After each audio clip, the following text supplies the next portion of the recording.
एक बड़ी खबर मिल रही है। देखिए, सूत्रों के हवाले से ये खबर है, राजनीतिक फेरबदल के संकेत मिल रहे हैं। दरअसल झारखंड में फेरबदल के संकेत हैं। बीजेपी नेताओं के संपर्क में है हेमंत सोरेन, ऐसा कहा जा रहा है। और कई दिनों से दिल्ली में हेमंत सोरेन और कल्पना सोरेन है। कल दिल्ली से हेमंत और कल्पना सोरेन के लौटने की खबर है। बीजेपी प्रवक्ता का बड़ा बयान सामने आया है कि हेमंत के साथ बढ़ने की संभावना नहीं है, कोई संभावना नहीं है। प्रफुल्ल शाहदेव ये कह रहे हैं, लेकिन चर्चा ये चल रही है कि बीजेपी के संपर्क में है हेमंत सोरेन। झारखंड में देखिए, राजनीतिक फेरबदल के संकेत मिलते हुए दिखाई दे रहे हैं। बीजेपी नेताओं के संपर्क में है सीएम हेमंत। हालांकि इस बात में कितनी सच्चाई है ये कहा नहीं जा सकता है, क्योंकि बीजेपी के प्रवक्ता का कहना है कि हेमंत के साथ बढ़ने की संभावना नहीं है, कोई संभावना नहीं है। प्रफुल्ल शाहदेव ने यह बात कही है।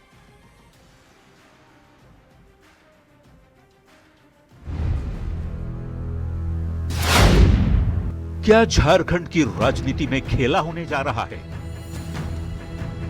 ये हम नहीं कह रहे, बल्कि सूत्रों के हवाले से बड़ी खबर मिल रही है, जिससे झारखंड में राजनीतिक फेरबदल के संकेत मिल रहे हैं। सूत्रों से मिली जानकारी के मुताबिक सीएम हेमंत सोरेन बीजेपी नेताओं के संपर्क में बताए जा रहे हैं। अभी पिछले कई दिन से हेमंत सोरेन और कल्पना सोरेन दिल्ली में हैं और बुधवार को उनके रांची लौटने की संभावना है। इस तरह की सुगबुगाहट पर जब न्यूज 18 ने बीजेपी प्रवक्ता प्रफुल्ल शाहदेव से संपर्क किया, तो उन्होंने हेमंत सोरेन से किसी भी नजदीकी को नकारा और साफ कह दिया कि दोनों के साथ आने की कोई संभावना नहीं है। दूसरी ओर जेएमएम ने भी सोशल साइट एक्स पर अपने ऑफिशियल हैंडल से लिखा, झारखंड झुकेगा नहीं।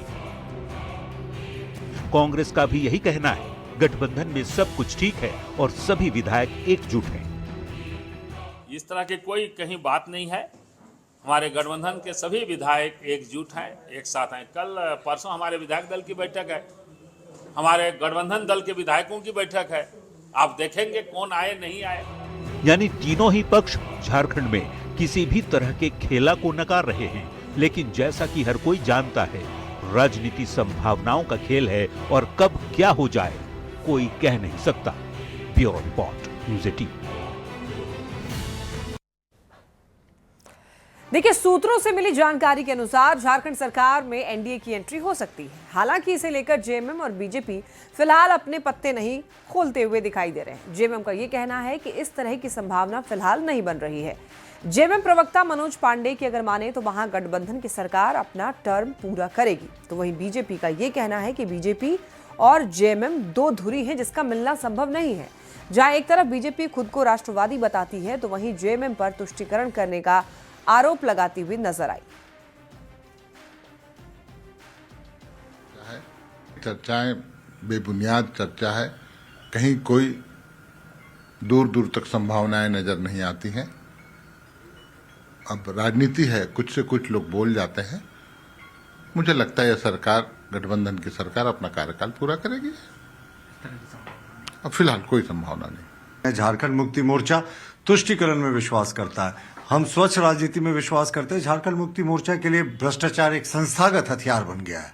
हम बात करते हैं सबका साथ सबका विकास की, वो सिर्फ अल्पसंख्यकों को आगे करने की बात करता है। हम बात करते हैं रोजगार देने की, वो लोगों से रोजगार छीनता है। तो हम नदी नहीं, हम समुद्र के दो ऐसे किनारे हैं जिनका मेल संभव नहीं है साहब। और भारतीय जनता पार्टी एक सशक्त विपक्ष की भूमिका में यहाँ पर इस सरकार को आईना दिखाने का काम करती रहेगी। दूर दूर तक ऐसी कोई संभावनाएं नहीं है। और ज्यादा जानकारी के लिए न्यूज़ 18 संवाददाता निरंजन हमारे साथ जुड़ रहे हैं। निरंजन, ये जो खबरें सामने आ रही हैं, उसमें कितनी सच्चाई है कि यहाँ पर बीजेपी के संपर्क में है हेमंत सोरेन? देखिए, अगर हम झारखंड की विधानसभा की अगर बात करें तो कुल 81 विधानसभा सीट यहाँ है। और वर्तमान में अभी अगर बात करें तो झारखंड मुक्ति मोर्चा के पास 34 है, कांग्रेस के पास 16 है, आरजेडी के पास 4 और लेफ्ट के पास 2 है। यानी कुल 56 विधायक अभी महागठबंधन के पास हैं, जो सत्ता में बने हुए हैं।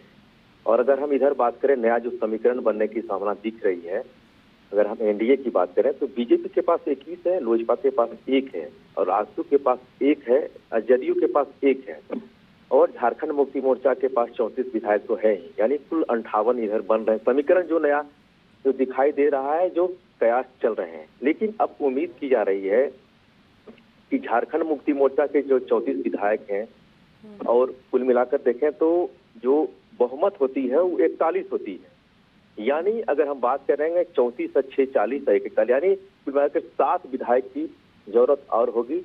तो भारतीय जनता पार्टी के पास 21 विधायक हैं। अगर वो सत्ता में जाती है तो कोई बात नहीं, अगर बाहर से सपोर्ट करता है तो कुछ, लेकिन इतना तय जरूर है कि जो विधायक कांग्रेस के हैं, इससे पहले भी आपने देखा कि 3 विधायक को पकड़ा गया था, पश्चिम बंगाल जा रहे थे, तो कई विधायक संपर्क में थे भारतीय जनता पार्टी के बड़े नेताओं से, लेकिन चूंकि वह कारगर नहीं हो पाया, मिशन फेल हो गया। लेकिन अब जबकि सत्ता में है, और आप देखें कि इससे पहले भी दुमका में मुख्यमंत्री थे तो उसमें भी साथ में नहीं थे, ये कोई भी नहीं था। यानी मंत्री जो एक है और 4 मंत्री हैं, कांग्रेस के 1 मंत्री आरजेडी के, ये भी नहीं थे। और दूसरी ओर लेकिन निरंजन देखिए, जेएमएम और बीजेपी दोनों की विचारधारा जो है वो अलग अलग है, तो ऐसे में दोनों का गठबंधन करना क्या वाकई लग रहा है कि हो पाएगा? लेकिन ऐसा हुआ है, झारखंड मुक्ति मोर्चा भारतीय जनता पार्टी के साथ सरकार बनाई है ऐसी बात नहीं है, क्योंकि इससे पहले भी बन चुकी है, ये पहली बार अगर होगी। लेकिन राजनीति में चूंकि आप देख रहे हैं कि झारखंड में लगातार जिस तरह से संभावनाएं बनती दिख रही है, इससे पहले भी प्रधानमंत्री कई दौरे कर चुके हैं, और जिस तरह से बॉडी लैंग्वेज अगर हम देखें हेमंत सोरेन का रहा है, और बड़ी शालीनता के साथ उन्होंने मुलाकात की है।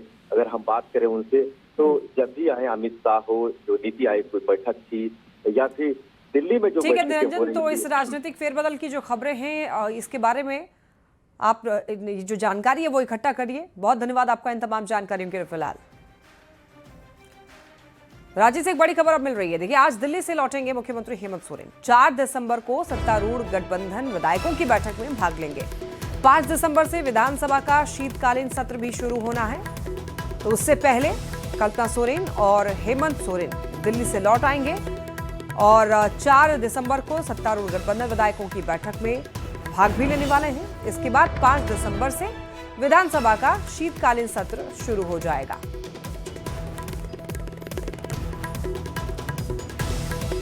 और अब देखिए, छपरा से एक बड़ी